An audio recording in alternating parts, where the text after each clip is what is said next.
एकादश स्कंद जो है उसको मुक्ति का स्कंद कहा गया है और द्वादश स्कंद जो है उसको आश्रय कहा गया है। मुक्ति किसे कहते हैं महाराज? मुक्तिर्हित्वान्यथा रूपम स्वरूपेण व्यवस्थिति।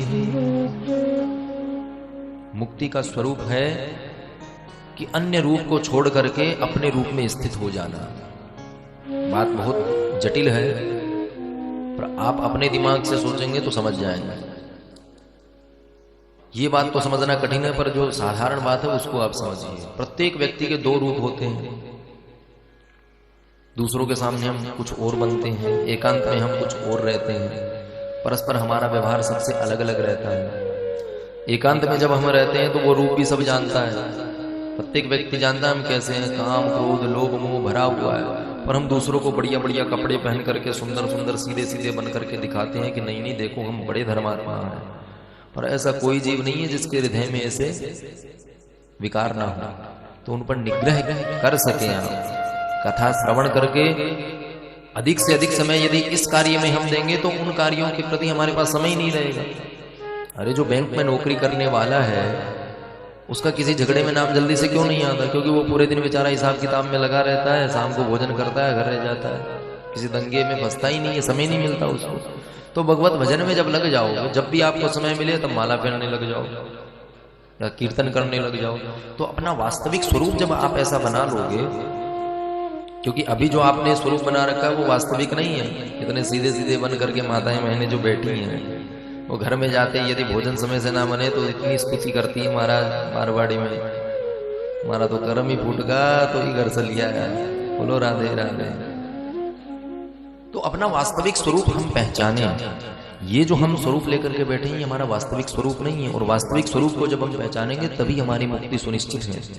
क्योंकि धर्म, हमने प्रथम दिन भी इसी का निरूपण किया कि परम धर्म और लौकिक धर्म दो धर्म होते हैं। परम धर्म क्या होता है? तो पहले लौकिक धर्म समझो। लौकिक धर्म होता है जिस घर में आपने जन्म लिया है उस धर्म की जितनी भी जिम्मेदारी आपको मिली है उसको आप निभाएं। पुत्र का जो पद है उसको पुत्र के हिसाब से निभाएं, पिता का यदि कर्म है पिता के हिसाब से निभाएं, और उनको निभाते हुए अपना भगवत भजन भी नित्य करेंगे। अरे कुछ नहीं कर सकते, गोविंद देव जी चले जाओ, कम से कम गोवर्धन जी पास में है वहां चले जाओ। और हमारा तो ये सौभाग्य है कि हम जब प्रथम दिवस यहाँ आए तो गोवर्धन जी से ही यात्रा प्रारंभ हुई, और आए भी हम गोवर्धन जी के क्षेत्र से ही हैं, ब्रजमंडल से। और एक सबसे बड़ा सौभाग्य हमारा नाम भी गोवर्धन है, बोलो राधे राधे।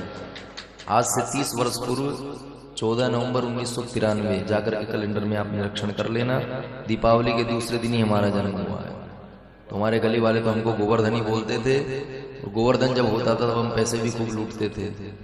बछड़े की जगह हम ही को पकड़ पकड़ के ले जाते थे, दीपक के पैर लगवाते थे, दक्षिणा देते थे, बढ़िया भोजन कराते थे। तो जब हम यहाँ आए तो हमको वही स्मरण होने लगा कि भगवान की कितनी कृपा है। और संयोग से इस वर्ष जो दिवाली आई है वो भी उसी दिन आई है। 13 तारीख को दीपावली थी और 14 तारीख को गोवर्धन था, और उसके बाद ही हमें ये भागवत कथा कहने का सौभाग्य मिला है। तो सत्य बात ये बताएं, हमारी वैसे प्रथम भागवत कथा है, बोलो राधे राधे। इससे पहले हमने वस्तुतः भागवत कथा वैसे कही नहीं। एक बार अभी जब 84 कोष मंडल की यात्रा थी उस समय हमने प्रवचनात्मक रूप से, जहां तक यद्यपि हमने कही कथा ही थी उसमें पूरी, जितना अधिक समय हुआ कथा का प्रयास हमने किया, मगर वह प्रवचनात्मक थी। कभी 2 घंटे चल गई, कभी 1.5 घंटे, कभी 2.5 घंटे, पर मूल रूप से भागवत कथा ये प्रथम भागवत कथा है, जो कि गोवर्धन जी के मंदिर से ही हमें यह जयपुर में गोविंद देव जी की शरण में बैठ करके ये प्रसाद प्राप्त हुआ। भगवान ने विचार किया कि हम विनाशाय च दुष्कृताम, दुष्टों का संहार करने आए, पर हमारे परिवार वाले ही आजकल नीति विरुद्ध कार्य करने लगे, तो जाने से पहले इनका भी हमें कोई न कोई समाधान करना चाहिए। तो भगवान द्वारिकाधीश ने एक बार मन से संकल्प किया, तो महात्माओं की मंडली आई। भगवान ने हाथ जोड़ के प्रार्थना की, महाराज आप यहीं विराजो। एक बगीचा भगवान ने उनको प्रदान किया, वहीं बैठ करके महात्मा भजन करने लगे। यद्यपि भगवान के परिवार के बच्चे जो थे वो उच्छृंखल होने लगे थे, तो पहुंच गए एक दिन महाराज के पास। ये बाबा जी रोज बड़े बड़े बढ़िया बढ़िया ठंडाई पीते हैं, बढ़िया बढ़िया फलाहार खाते हैं, नाम भजन कुछ करते नहीं। तो जाम्बवती पुत्र था सांब। सबसे सुंदर वही लगता था। उसी को साड़ी पहनाई, बढ़िया श्रृंगार करके और गर्भवती स्त्री बना करके महाराज के सामने ले गए। जाकर के कहते हैं महाराज हमारी भाभी जी आपसे मिलना चाहे। महात्मा बोले अवश्य। महात्माओं ने बच्चों का स्वागत किया। आकर के कहते हैं महाराज आप बड़े धर्मज्ञ हो, त्रिकालज्ञ हो, जरा ये बताओ हमारी भाभी जी को लड़का होगा कि लड़की होगी। तो कोई महात्मा नाक बंद करे, कोई आंख बंद करे, पर समझ में कछु ना आई भाई। एक महात्मा समझ गए। महात्मा ने कहा कि बच्चे होकर के, भगवान के परिवार में होकर के ऐसी तुम हरकत करते हो, तुम्हें शर्म नहीं आती? भाग जाओ यहां से। तो दूसरा कहता है खूब ठंडाई छानते हो, आता जाता कुछ है नहीं, तो कहां से बताओगे? वहीं बैठे थे दुर्वासा जी। दुर्वासा जी ने कहा इधर आओ हम बताते हैं। बोले हाँ महाराज आप बता दो, आप ज्यादा तपस्वी प्रतीत होते हो। दुर्वासा जी ने कहा जनयिष्यति वो मंदा कुशलम कुलनाशनम। इसके गर्भ से ऐसा मूसल होगा जो तुम्हारे पूरे खानदान को ही निपटा देगा। अब तो महाराज सब चिंता में आ गए कि हमने तो हास्य करते करते श्राप ले लिया। जाकर के नाना उग्रसेन से प्रार्थना की कि आज हमने ब्राह्मणों का अपमान किया और उनने हमें श्राप दे दिया। उग्रसेन महाराज कहते हैं कि ब्राह्मणों के अपमान करने के कारण, ब्राह्मणों का पाप करने के कारण राजा नृक की जो गति हुई उसको दिखा करके भगवान ने तुमको समझाया, तुम्हें समझ नहीं आया। पर विचार किया कि यदि भगवान को ये बात पता चल गई तो वो हमारा परित्याग ही कर देंगे। तो भगवान को ये बात नहीं बताई और वो जो मूसल निकला था उसको घिस घिस करके पानी में बहा दिया और सबसे अंत में जो मूसल बना उसको फेंक दिया कील समझ करके। पानी में जो बहाया था लोह का वह चूर्ण, वह एरका नामक घास बन गई, खड़ी हो गई समुद्र में। और जो कील थी उसको एक मछली ने निगल लिया। भगवान तो सर्वांतरयामी है पर भगवान कुछ नहीं बोले। आगे चल करके भगवान ने एक बार नारद जी पधारे तो नारद जी से कहा बाबा आप मेरे माता पिता को आत्म तत्व का बोध कराओ, मेरे स्वरूप का भी वर्णन करो। तो एक दिन नारद जी आकर के वसुदेव जी के पास गए तो विचार किया कि मैं सीधे यदि प्रवचन करने लग जाऊंगा तो पता चल जाएगा कि किसी ने कहा होगा। तो बहुलास्व जनक जो थे उन्होंने नव योगेश्वर से प्रश्न पूछे। क्या पूछते हैं? दुर्लभो मानुषो देहो देहिनां क्षणभंगुरः तत्रापि दुर्लभम मन्ये वैकुंठ प्रियदर्शनम। नव योगेश्वरों से पूछा महाराज ये बताइए कि मनुष्य का कल्याण कैसे हो? क्योंकि क्षण भंगुर जीवन की कलिका कल प्रात को जान खिली ना खिली। मलया गिर की सुसी शीतल मंद समीर चली न चली। कलिकाल कुठार लिए फिरता तन नम्र पे चोट झिली न झिली। भजले हरि नाम हरि रसना फिर अंत समय में हिली ना हिली। ये हमारा जो देह है इसकी कोई गारंटी नहीं है कि 10 मिनट का है कि 10 दिन का है कि 10 साल का है कि 100 साल जिएगा। क्षणभंगुर जीवन की कलिका। पुष्प जब पेड़ से अलग हो जाता है तो उसका प्राणांत सुनिश्चित है। 1 दिन 2 दिन 3 दिन इससे ज्यादा नहीं खिल सकता, उसका प्राणांत सुनिश्चित है। उसी प्रकार इस देह की भी कोई गारंटी नहीं, इसलिए दुर्लभो मानुषो देहो। इसलिए भजले हरि नाम हरि रसना कल प्रात को जाने खिली ना खिली। इसलिए आज से ही भगवान का भजन करना, इस जिह्वा को, ये जो हमारी रसना है जिह्वा है, इससे कह रहे हैं कि भगवान का भजन कर लो। जरूरी थोड़ी है रात को सोओगे और कल उठ जाओगे, कल प्रातः को जाने खिली न खिली। तो नव योगेश्वर कहते हैं कि ये शरीर हमारा क्षण भंगुर है और उसमें भी क्या दुर्लभ है? तत्रापि दुर्लभम मन्ये वैकुंठ प्रिय दर्शनम। भगवान के जो भक्त वैष्णव हैं उनका दर्शन बहुत कठिन है। मनुष्य शरीर से भी दुर्लभ भगवान के भक्तों का दर्शन है। अतः आत्यंतिकम क्षेमम पृच्छामो भवता नघ। अतः इस जीव के दुख की निवृत्ति कैसे हो, जीव का सच्चा कल्याण कैसे हो, वह बताया। तो नव योगेश्वरों से जब बहुलास्व जनक ने यह प्रश्न पूछा तो उसका उत्तर देते हुए नव योगेश्वर कहते हैं, मन्ये कुतश्चिद भयमाच्युतस्य पादाम्बुजोपासनमात्र नित्यम् उद्विग्न बुद्धिरसदात्मभावा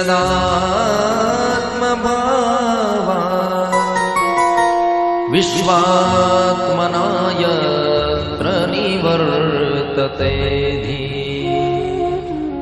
नव योगेश्वर कहते हैं, राजन, जन्म मरण ही है भवरोग, और यह प्रत्येक जीव को लगा रहता है। जो संसार में आया है उसको मरना ही पड़ेगा, और भवरोग से मुक्त होने के लिए सबसे सुंदर सरलतम साधन है भगवान के चरण कमलों का आश्रय। भगवान का एक नाम है माधव। माँ मानी होता है माया, धव मानी उसके स्वामी। तो ये हम जो भी देख रहे हो भगवान की माया है, और भगवान के यदि हम चरणाश्रित हो जाएंगे तो उसमें हमें राहत मिल सकती है। तो माधव के चरणों का आश्रय लेने पर ही जीव जो है कुशल हो सकता है। और सबसे बड़ी चिंता का विषय क्या है? उद्विग्न बुद्धिरसदात्मभावात्। सबसे ज्यादा जीव को कष्ट होता है उद्विग्न बुद्धि से, चित्त स्थिर नहीं रहता, क्योंकि मन सबसे बड़ा कारण है हमारी अशांति का। छोटी छोटी बात पर हमको चिंता होने लगती है, और चिंता जब होती है तो हमारा चित्त स्थिर नहीं रहता। चिंता और चिता, उसमें एक बिंदु का ही फर्क है। चिता जो होती है वह एक देह को नाश करती है, जला देती है, मरे हुए को भस्म करके भस्म कर देती है, राख बना देती है। पर चिंता जो होती है वो नित्य प्रति व्यक्ति के प्राणों का हरण करती है। कितना भी मोटा तगड़ा हो, धीरे धीरे दुबला पतला हो जाता है चिंता के कारण।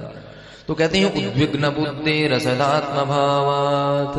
इसलिए भगवान के पाद पद्मों की उपासना करो, यही सबसे बढ़िया दवाई है। कैसे समझे महाराज? बोले इस बीमारी का लक्षण है कि दाल जब तक कच्ची रहती है तब तक ही उफनती है। जब दाल उफनना बंद हो जाए तो मान लो सिद्ध हो गई।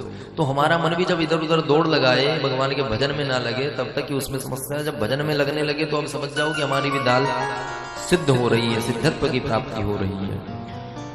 इस प्रकार नव योगेश्वरों ने यह दिव्य ज्ञान जो है सूक्ष्म रूप से जनक जी को, बहुलास्व जनक को प्रदान किया।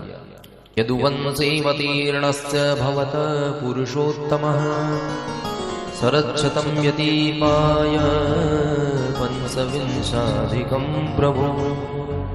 नारद जी बोले, महाराज आप जिसको पुत्र समझते हैं ना भगवान कृष्ण को, यदुवंश में जिनका प्राकट्य हुआ है वह परम पुरुषोत्तम परमात्मा है। वह ना तो आपके पुत्र हैं ना आप उनके पिता हैं, क्योंकि न माता न पिता यस्य, वह तो जगत के अधिपति हैं। ऐसे करके ऐसा ज्ञान दे करके उनको आत्मस्थ किया। 125 वर्ष तक आपने इस धराधाम का भार दूर किया है, भगवान से आग्रह किया। अब कृपा करके आप अपने स्वधाम को प्रस्थान करें। ऐसा प्रार्थना पत्र लेकर आकाश में देव भक्त सभी पधारे। एक से एक अधिकारी जब निकलते हैं तो जगह जगह सीमाओं पर उनका स्वागत होने लगता है।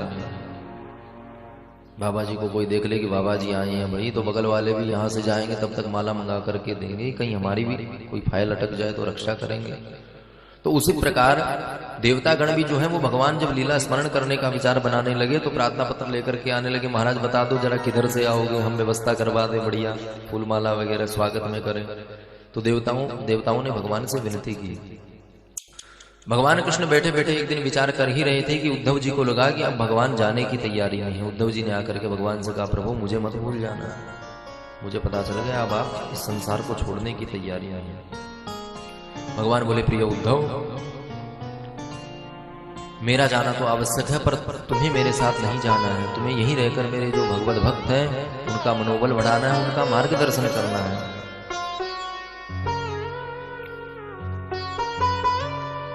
बोले, महाराज मैं कैसे रह पाऊंगा?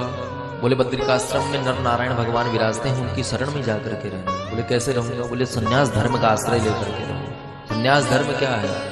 उद्धव जी ने जब प्रश्न किया कि संन्यास धर्म क्या है, तो भगवान ने दत्तात्रेय के जो 24 गुरु हैं जिनसे शिक्षा लेकर के उन्होंने संन्यास ग्रहण किया, उनका वृत्तांत बताया। 24 गुरु कौन है? पृथ्वी वायुराकाश मापोग्निश्चंद्रमा रवि कपोतो जगरः सिंधु पतंगो मधुकृत गजः मधुहा हरिणो मीनः पिंगला पुरकरोर्बकः कुमारी सरकृत सर्प उर्णनाभि सुपे सकृत। सदगुरु एक ही होते हैं जिनसे हमें तिलक मिलता है, दीक्षा मिलती है, कंठी मिलती है और शरणागति प्राप्त होती है। पर शिक्षा गुरु अनेक होते हैं, विद्यालय में जैसे होते हैं। तो उसी प्रकार दत्तात्रेय भगवान ने 24 गुरु बनाए और 24 गुरु से क्या क्या शिक्षा ली? पंच महाभूतों को ही अपना गुरु बना लिया, इंद्रियां जो हैं उनको गुरु बनाया और पृथ्वी को अपना गुरु बनाया। पृथ्वी को गुरु बना करके शिक्षा ली कि हम लोग विष्टा मलमूत्र भी पृथ्वी पर त्यागते हैं पर वो कोई प्रतिकार नहीं करती, हम सहनशील होती है। तो ये गुण देख करके पृथ्वी को गुरु बनाया। पिंगला नाम के वैश्या को देख करके उसने वैराग्य की शिक्षा ली। दत्तात्रेय भगवान ने चौ को गुरु बनाया, कन्या को गुरु बनाया, हाथी को गुरु बनाया, मछली को, सर्प को, भंवरे को। ये सब दत्तात्रेय जी के 24 गुरु हैं जिनसे उन्होंने अलग अलग रूप में संन्यास धर्म की दीक्षा प्राप्त की। आगे चलकर उद्धव जी को बद्ध और मुक्त रूप का स्वरूप भी समझाया, वर्णाश्रम धर्म का व्यवस्था का रहस्य समझाया। विभूति योग का ज्ञान भगवान ने उद्धव जी को प्रदान किया और हंसोपाख्यान के द्वारा आत्म तत्व का रहस्य समझाया। एल गीत और भिक्षु गीत के द्वारा दिव्योपदेश प्रदान किया। और अब भगवान ने अपनी चरण पादुका दे करके उद्धव जी से कहा कि ये मेरे ही स्वरूप नर नारायण है, आप बद्रिकाश्रम में जाकर के सत्संग करना, घोर कलयुग आगे आने वाला है। परिवार को लेकर के भगवान प्रभासक क्षेत्र पहुंचे। पूरे अपने 56 करोड़ जो भगवान का परिवार था उनको लेकर के प्रभासक क्षेत्र भगवान पहुंचे, जहां देखते ही देखते सभी यदुवंशी मदिरा मदांध होकर के आपस में लड़ करके ही एरका नाम की जो घास लगी थी उसी को सबने निकाल लिया, एक दूसरे में वही घास दे मार करके सभी वही प्राणांत सभी का हो गया। और चतुः पंचावशीषतः सुखदेव जी कहते हैं प्रिय परीक्षित, भगवान का जो निज परिवार 56 करोड़ था वो भी जब इस पृथ्वी का भार बनने लगा तो भगवान ने उसमें कोई आत्मीयता नहीं दिखाई, उनका भी सर्वनाश करवा दिया और केवल 4-5 कोई बचे। आगे दाऊ जी ने भी अपने दिव्य रूप में परिणित होकर के संकर्षण का रूप धारण कर लिया। भगवान एक वृक्ष की छांव के नीचे लेट गए, ध्यानस्थ होकर के भगवान बैठे हुए थे कि जो मछली कील निगल गई थी, मूसल जो श्राप से हुआ था उसको घिस करके तो पानी में बहा दिया, उससे एरका नाम की घास हुई, उस घास से तो सभी यदुवंशी मारे गए। किंतु एक कील जो अंत में बची थी जिसको मछली ने निगल लिया था, वह कील मछुआरे के द्वारा बहलिया को प्राप्त हुई। बहलिया ने उसी कील का सुंदर बाण बनाया और उसको भान हो गया कि वृक्ष के नीचे कोई मृग खड़ा है। जो भगवान को मृग समझ करके आज बहलिया ने बाण चलाया और वह आकर के भगवान के चरणों में लगा।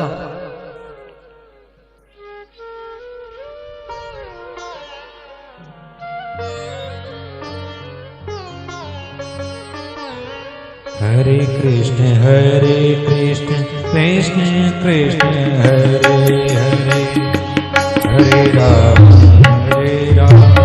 राम राम हरे कृष्ण कृष्ण कृष्ण हरे हरे, हरे राम राम राम हरे हरे, हरे कृष्ण कृष्ण कृष्ण हरे हरे राम राम राम हरे कृष्ण कृष्ण कृष्ण हरे हरे, हरे राम राम राम हरे हरे, हरे कृष्ण कृष्ण कृष्ण हरे हरे राम राम राम। जैसे ही भगवान के चरणों में वह बाण लगा कि बहलिया रोता हुआ भगवान के चरणों में गिर गया। भगवान कहते हैं आप ऐसा दुराग्रह ना करें, आपने हमारी इच्छा से ही बाण चलाया है। भगवान ने बहलिया को आशीर्वाद दिया, बहलिया अपने धाम को चला गया। स्वागत में सभी देवता खड़े हो गए कि भगवान अब आने वाले हैं, हो सकता है हमारे ही मार्ग से होकर के आए। सभी खड़े हो गए, पर 7वें दिन भगवान ने दारुक नाम के अपने सारथी को बुलाया और बुलाकर के कहा कि आज से 7वें दिन मेरी द्वारिका जो है समुद्र में समा जाएगी, जाकर के द्वारिका वासियों को संदेश दे दो। दारुक ने जाकर के सभी को संदेश दिया, सभी द्वारिका छोड़ करके अलग अलग अपने स्थान पर चले गए। भगवान का वह दिव्य श्याम शरीर इतने दिव्य रूप में परिणित हो गया कि उसका कोई दर्शन ही नहीं कर पाया। एक दिव्य ज्योति भगवान के उस दिव्य शरीर से निकली और आकर के श्रीमद् भागवत जी में ही प्रविष्ट हो गई। बोल भागवत भगवान की जय। स्वकीयम यद भवतेजः तच्च भागवते दधात। इसीलिए भागवत जी को भगवान की अक्षरमयी विग्रह माना जाता है कि इसमें साक्षात भगवान का वास होता है। बोल भागवत भगवान की जय।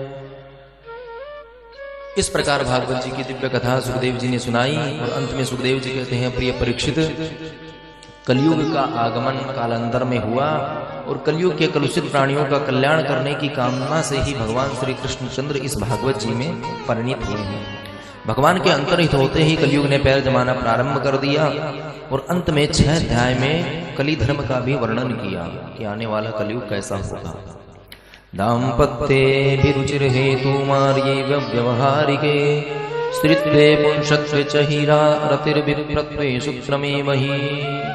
आगे आने वाले कलयुग का स्वरूप ऐसा बन जाएगा, कोई यदि लड़की लड़के को देखेगी तो उसी समय उनसे विवाह हो जाएगा। केवल दर्शन मात्र से ही विवाह का रूप बन जाएगा। और विप्रत्वम सूत्रमेवहि, ब्राह्मण के गले में यदि यज्ञोपवीत भी है तो वो अपने आप को श्रेष्ठ मानेंगे, केवल जनेऊ दिखा करके कहेंगे कि देखो हम ब्राह्मण हैं, धर्म कर्म कुछ नहीं करेंगे। और गोत्र प्रवर वेद शाखा के झंझट में पड़ेंगे ही नहीं महाराज। उनको ना अपना गोत्र स्मरण रहेगा ना वेद का नाम स्मरण रहेगा। बड़े बड़े डकैत जो हैं वो सत्ताधारी बन जाएंगे, जो प्रजा को रात दिन लूटेंगे। सुखदेव जी कहते हैं, प्रिय परीक्षित, घोर कलिकाल आ जाएगा और भगवान का कलयुग में भी अवतार होगा। संबल ग्राम मुख्यस्य ब्राह्मणस्य महात्मनः भवने विष्णु यशसः कल्कि प्रादुर्भविष्यति। सुखदेव जी कहते हैं, प्रिय परीक्षित, उत्तर प्रदेश के मुरादाबाद में संभल नाम ग्राम तहसील में भगवान का विष्णु यश नामक ब्राह्मण के घर में भगवान का कल्कि अवतार होगा। प्रभु के कल्कि अवतार का सांवला विग्रह होगा, श्वेत अश्व होगा, दिव्य सुगंध उनकी होगी। दुष्टों का संहार करके भगवान धर्म की स्थापना करेंगे। मरुदेवादि राजा जो कलापक ग्राम में अभी भी वर्तमान में तपस्यारत हैं, उन्हें प्रकट करके सूर्य वंश और चंद्र वंश की पुनः स्थापना करेंगे। और कलयुग के जब 800 वर्ष शेष रहेंगे तब भगवान कल्कि का अवतार होगा। सुखदेव जी कहते हैं, प्रिय परीक्षित, इस तरह हमने आपको 12 स्कंद से युक्त 335 अध्याय और 18,000 श्लोकों का यह दिव्य ग्रंथ रसपान कराया। अब मुझे भी, मेरे भी जाने का समय हो गया। परीक्षित ने कहा, प्रभु आज आप चले जाएंगे और अभी तक्षक नाग आएगा, मुझे काटेगा और मैं भी मर जाऊंगा। जैसे ही सुखदेव जी ने सुना कि मैं मर जाऊंगा, क्रोध आ गया। सुखदेव जी बोले, राजन, तुम तो राजन मरिष्यसि पशु बुद्धि मीमां जहि न जातः प्राग भूतोद्य देहत्वं न यंक्षमि। सुखदेव जी कहते हैं, प्रिय परीक्षित, मैं इतने दिन से तुम्हें जो ग्रंथ सुना रहा हूं उसको सुनने के बाद भी तुम ये मानते हो कि तुम मर जाओगे। तुम अपने आप को देही समझ बैठे हो। ये देह है, तुम्हारा नहीं है, तुम इसकी केवल आत्मा हो। ये देह तो पंचभौतिक तत्व है जो पंचभूतों में मिल जाएंगे। पृथ्वी का तत्व पृथ्वी में चला जाएगा, आकाश का आकाश में चला जाएगा, तो तुम कहां से मरोगे। अहम ब्रह्म परम धाम ब्रह्माहम परमम पदम एवं समीक्षणात्मानम नात्म न्याधाय निष्कले। सुखदेव जी कहते हैं, प्रिय परीक्षित, तेरा शरीर नष्ट होगा, तू तो अविनाशी सच्चिदानंद का उसका स्वरूप है। ईश्वर अंश जीव अविनाशी, ईश्वर अंश जीव अविनाशी, ईश्वर अंश जीव अविनाशी, ईश्वर अंश जीव अविनाशी, ईश्वर अंश जीव अविनाशी, ईश्वर अंश जीव अविनाशी, चेतन अमर सहज सुख राशि, चेतन अमल सहज सुख राशि, चेतन अमर सहज सुख राशि, चेतन अमल सहज सुख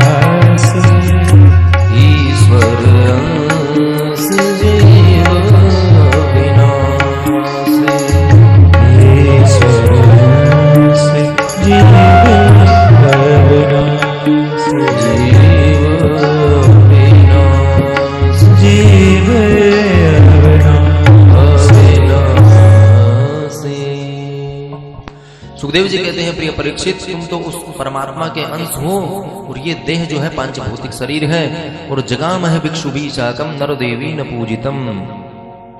सुखदेव जी ने ये ज्ञान करा दिया। और प्रारब्धानुसार तक्षक नाग जो है छद्म वेश धारण करके आया। जैसे ही परीक्षित जी को काटा तो परीक्षित जी का देह भस्म हो गया, आत्मा परमात्मा में विलीन हो गई। परीक्षित पुत्र जन्मेजय ने कालांतर में सर्पेष्टि यज्ञ किया तो बृहस्पति जी ने आस्तिक मुनि के साथ आकर जन्मेजय को समझाया और उस सर्पेष्टि यज्ञ को शांत करवाया। सूत जी कहते हैं, हे शौनकादि 88,000 ऋषियों, इस प्रकार से हमने तुम्हें शुभ परीक्षित संवाद के माध्यम से श्रीमद् भागवत संगीता का श्रवण कराया है, जिसमें 18,000 श्लोक, 335 अध्याय और 12 स्कंध हैं। यह दिव्य पावन ग्रंथ है। इसको जो कोई भक्ति भाव से सुनता है उसके हृदय में भगवान विराजमान होते ही। अब हमारी परंपरा अनुसार चिट्ठे की कथा कही जाती है, जिसमें जो भी व्यक्ति 7 दिन बैठ करके कथा नहीं सुनते हैं उनको 7 दिन कथा का सार रूप में श्रवण करने से फल प्राप्त होता है। प्रथम दिवस आप हम सबने बैठ करके भागवत जी का दिव्य महात्म्य जाना कि श्लोकार्धम श्लोक पादम वा। भागवत जी का इतना महत्व है, पूरी कथा सुनना तो दूर, आधे श्लोक का, एक श्लोक का भी आपने पाठ कर लिया तो भी भागवत के पढ़ने का फल प्राप्त होता है। और श्लोकार्धम, एक श्लोक नहीं पढ़ पाते तो आधा श्लोक यदि पढ़ लोगे तो भी भागवत पढ़ने का ही महत्व है।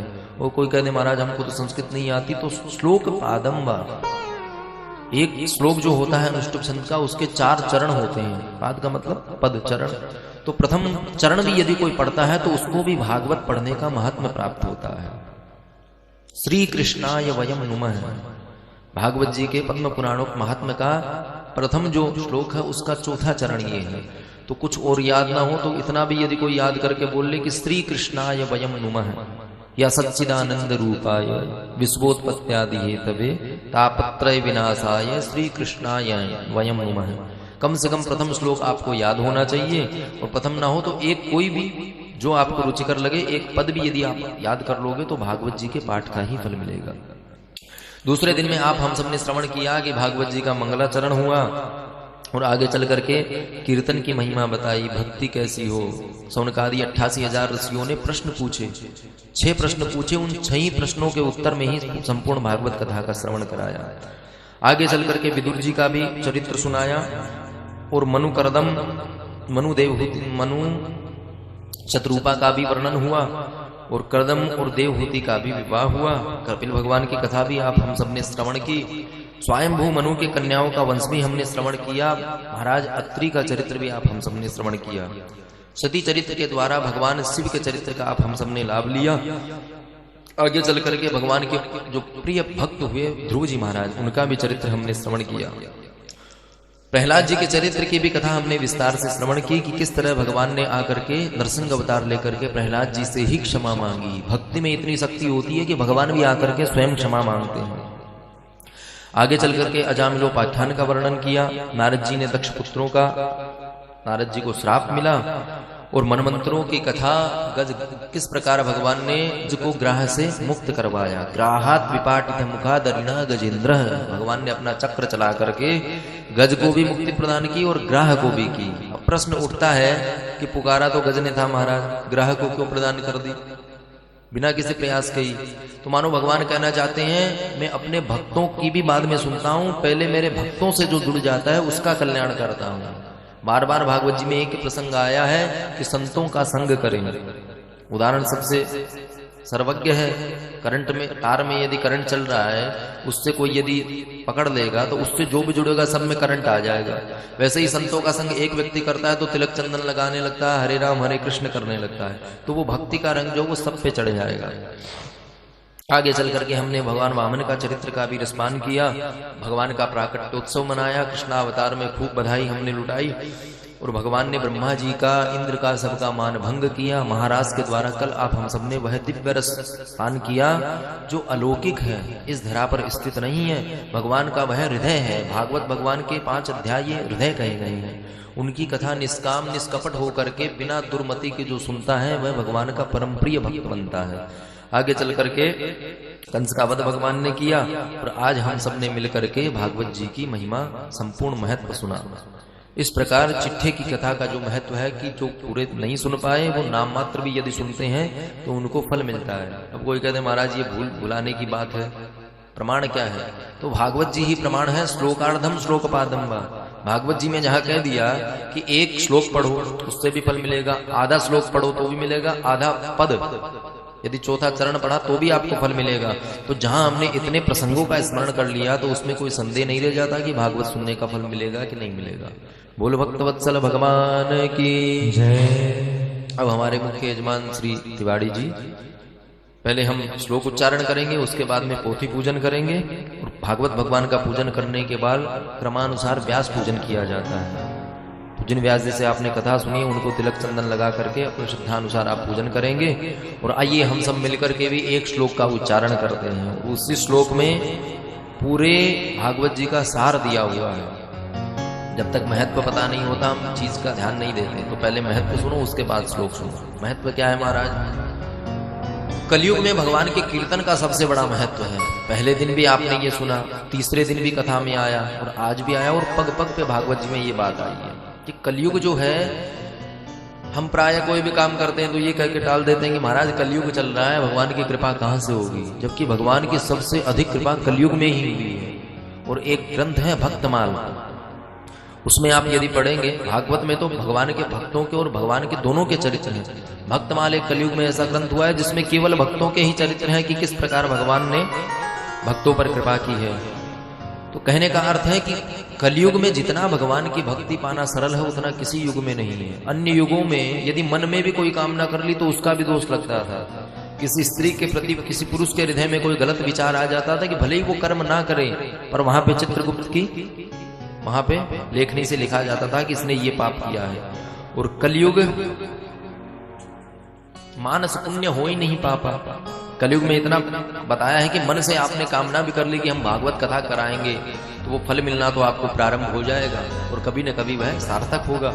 और यदि आप पाप कर्म सोचते हैं तो उसका दोष नहीं लगता कलयुग में, जब तक आप उसको क्रियान्वित न कर दें, जब तक पाप ना कर दें। तो इतनी छूट कलयुग में मिली हुई है और हम कलयुग को ही दोष देते रहते हैं कि महाराज कलयुग चल रहा है, सभी पाप कर्म हो रहे हैं। अरे जितने पाप कर्म हो रहे हैं उससे ज्यादा छूट भी मिली हुई है।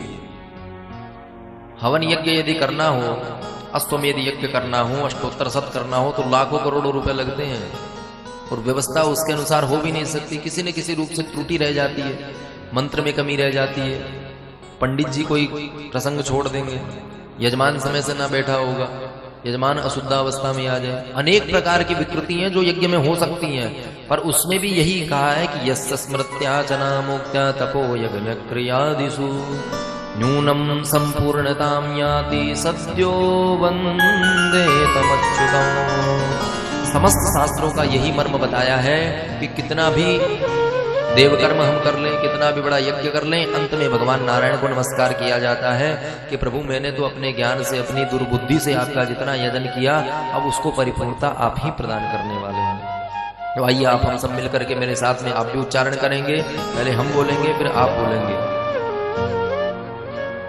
नाम संकीर्तनम यस्य, नाम संकीर्तनम यस्य सर्व पाप प्रणाशनम, सर्व पाप प्रणाशनम, प्रणामो दुःख शमनास्, प्रणामो दुःख शमनास्, तं नमामि हरिं परम्, तं नमामि हरिं परम्।